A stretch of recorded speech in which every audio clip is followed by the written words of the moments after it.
I'm going to show you something. This thing starts circling the boat. There are actually hundreds of documented cases of encounters in the Bermuda Triangle. There's definitely something supernatural going on in the Bermuda Triangle.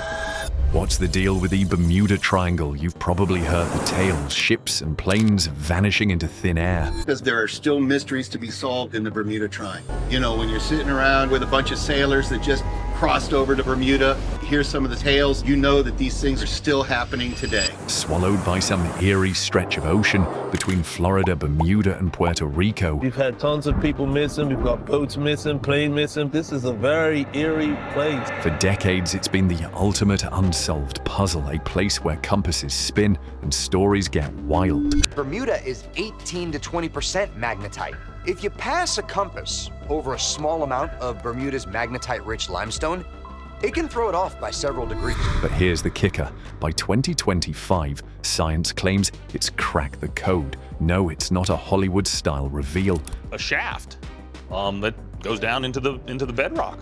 Right in the same area where this guy witnessed this light. Yeah. Amazing. But the truth might just be weirder and more real than the myths. Want to know what's behind it all? The Bermuda Triangle didn't just pop up overnight. It was born from ink and imagination. Back in 1964, a writer named Vincent Gaddis tossed the term Bermuda Triangle into an article for Argosy magazine.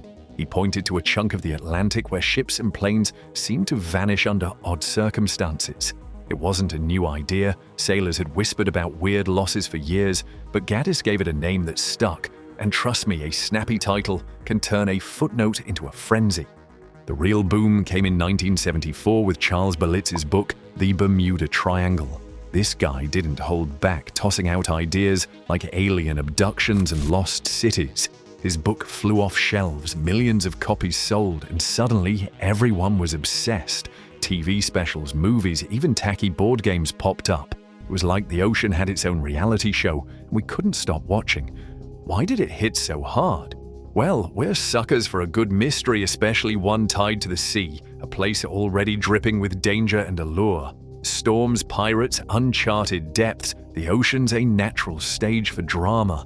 And they may have not made the turn sharp enough and might have got significantly blown to a different heading. The triangle just added a spooky twist. Plus, it's a busy spot, crisscrossed by shipping lanes and flight paths, so there were plenty of real incidents to stir the pot.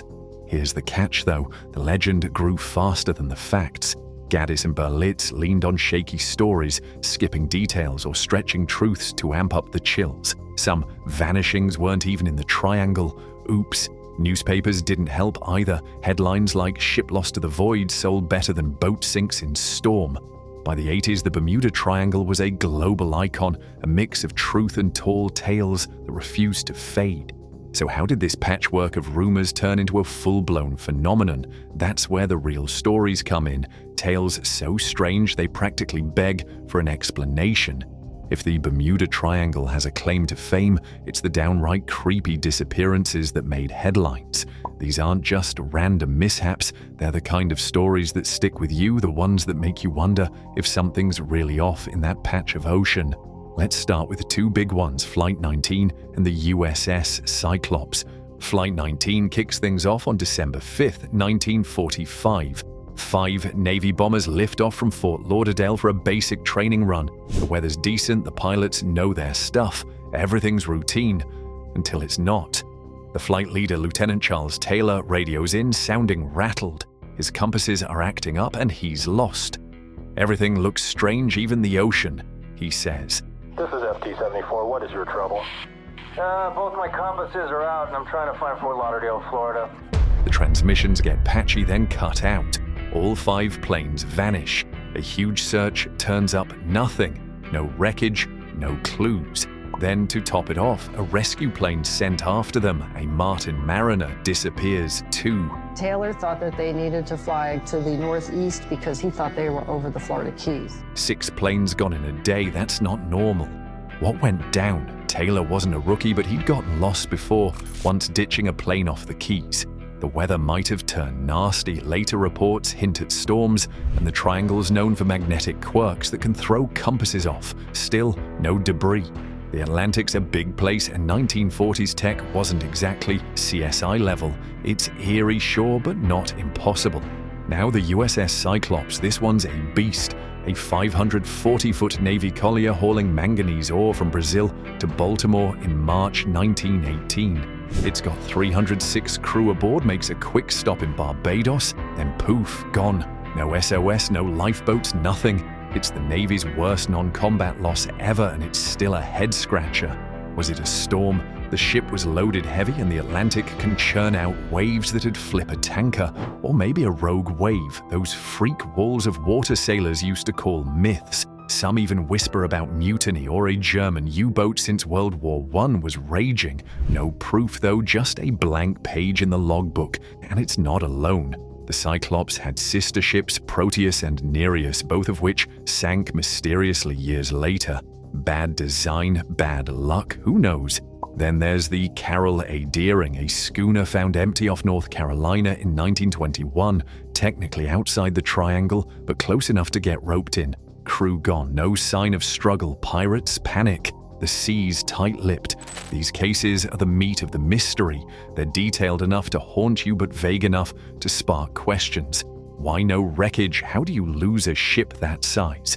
The triangle's traffic helps explain the volume. Tons of vessels pass through daily, so accidents aren't rare. But the way these stories linger, it's like the ocean's playing a game, daring us to guess what's next. And boy, did we guess. What kind of wild ideas did people cook up to fill the gaps? When facts fall short, humans get creative, and the Bermuda Triangle's gaps spawned some doozies. These theories are less about evidence and more about what if, turning the ocean into a playground for the bizarre, ready for a ride. Aliens lead the pack, the idea's simple. ETs cruising the Atlantic, snagging ships and planes for spare parts, or a quick probe session. It got a boost from Close Encounters of the Third Kind, where Flight 19 pops back up after an alien joyride. Cool, sure, proven not a shred, still it's a fun what's out there vibe. Next, Atlantis, yep, the lost city. Some say it's chilling under the triangle, its ancient tech like glowing crystals. We have sacred texts that tell us there was an antediluvian civilization. Zapping navigation gear.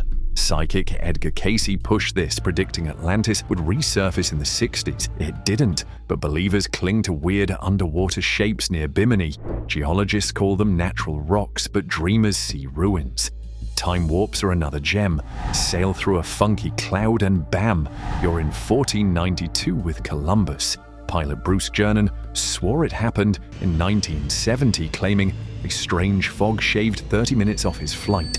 There's someone claiming they have sighted something. These ships and planes were real, and they have vanished. Instrument glitch, tall tale, either way, it's a mindbender with no backup. Sea monsters get a nod too, giant squids, rogue sharks, maybe the Kraken, something big enough to drag a ship down. Old mariners loved these yarns, and the ocean's got real beasts, but nothing's chomping steel hulls. It's more Jaws than reality. Then there's methane gas, a semi-serious one. The pitch, underwater gas pockets bubble up, tanking water density, so ships sink fast. Lab tests say it could happen, but there's no sign it has in the triangle. Plus, planes don't care about water density, so it's a half-baked fix. These ideas are pure entertainment fueled by our love for the unknown. They dodge the boring truth. The triangle's a busy, stormy spot where things go wrong sometimes. No need for sci-fi when nature's already a beast. But if it's not aliens or gas, what's the real deal? Let's see how science started untangling this knot. Enough with the wild stuff, let's get grounded. The Bermuda Triangle's mystery isn't some cosmic riddle. It's a puzzle science has been piecing together for years. Spoiler, the answers are less flashy than portals, but they're way more real. Weather's the big player. The triangle sits smack in Hurricane Alley, where tropical storms brew like clockwork. These aren't gentle showers, think towering waves and winds that shred sails. Add in sudden microbursts or water spouts, tornadoes over water, and you've got a recipe for chaos. A ship or plane caught off guard doesn't stand much chance, especially decades ago when forecasts were more guesswork than radar. Then there's the Gulf Stream, a turbocharged current ripping through at up to 5.6 miles per hour. It's like an oceanic highway dragging anything in its path, wreckage, lifeboats, you name it, miles from where it started. That's why searches often came up empty. The evidence just floated away. It also stirs up choppy seas and quick weather shifts, keeping everyone on their toes. Navigation's another snag. The triangle's one of the rare spots where true north and magnetic north line up. Normally, compasses need adjusting for the difference, but here it's zero. Forget that quirk, and you're sailing blind. It's not spooky, just a quirk of Earth's magnetic field that can trip up the unprepared.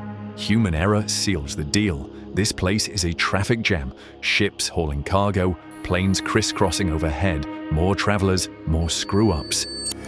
Everything is wrong. Even the ocean looks different. Look at Flight 19. Taylor ignored his trainee's input and flew east when he should have gone west. He ditched planes before. Guy had a track record. Mix that with spotty radio and a brewing storm, and you don't need aliens to explain the crash. So why no wreckage?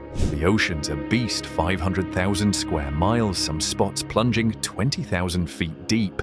Pre-GPS, finding a downed plane was like spotting a dime in a forest. The Gulf Stream scatters debris and time buries the rest. It's not mysterious, it's logistics. Stats back this up. The US Coast Guard and NOAA say the triangle's loss rate isn't higher than other busy zones. It's just that when something goes wrong, the legend turns it into a blockbuster. Compare it to a crowded freeway.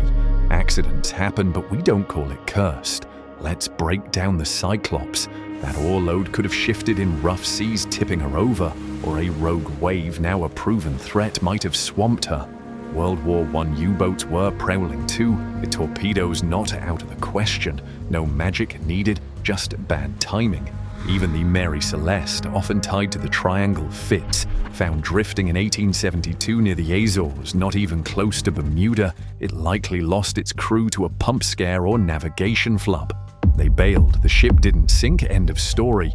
Yet it's still lumped in because it's weird. Science doesn't just guess, it tests. Modern tools like sonar map the seabed, satellites track storms, and data crunches the numbers. The triangle's dangers are real but mundane, weather, currents, mistakes. So why does the myth stick? We love the thrill of the unexplained, even when the facts stare us down.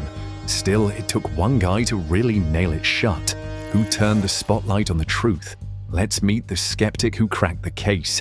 Meet Larry Kusha, the guy who took a librarian's patience and a pilot's know-how and blew the Bermuda Triangle myth wide open.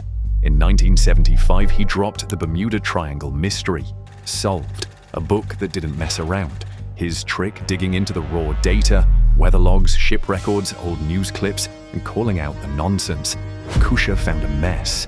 Take the Freya Berlitz, said it vanished, and the triangle in 1902, nope, Pacific Ocean, totally different spot. The Raifuku Maru, Berlitz called it a ghost ship lost in calm seas, wrong again, sank in a documented storm witnessed by others. These weren't mysteries, they were sloppy reporting. He didn't stop there. Kusha ran the numbers. That have the power to captivate and terrify us at the same time. The Bermuda Triangle is that kind of mystery. Triangle incidents match loss rates in places like the North Atlantic. Busy routes mean more wrecks. Simple math. No curse, no anomaly, just traffic. He even debunked the perfect weather myth. Many vanishings tied to storms Berlitz conveniently ignored. The real kicker, a lot of the legend was built on half-truths. Writers cherry-picked juicy bits, skipped the boring facts, and sometimes just made stuff up. It's like editing a movie trailer, cut the dull parts, crank the drama. Kusha was the editor who put the full cut back together. Not everyone loved it. Some called him a buzzkill, stomping on their spooky fun. But Kusha wasn't here to play. He showed the sea's real risks, like navigation woes and human blunders, were scarier than any ghost story. Plus, he proved you don't need fiction when reality's this wild. His book didn't kill the myth. Legends die hard, but it armed skeptics with facts. Today, experts nod along. The triangle's no deadlier than other hotspots. It's just got better PR. So why do we cling to it? Maybe it's the nostalgia, or maybe we just like believing there's still magic out there. But what about now? How does all this land in 2025? Let's see where the story stands today. Here we are in 2025 and the Bermuda Triangle's still kicking around, but it's less unsolved mystery and more case closed. No big reveal this year, just a steady drip of science that's drained the spookiness out. With GPS, satellites, and smarter ships, the ocean's less of a wild card. We've got the tools to dodge storms and track wrecks turning vanished into located. Take rogue waves, once sailor folklore, now a measured threat. Or human error, training's tighter, tech's sharper, and Flight 19-style flops are rare.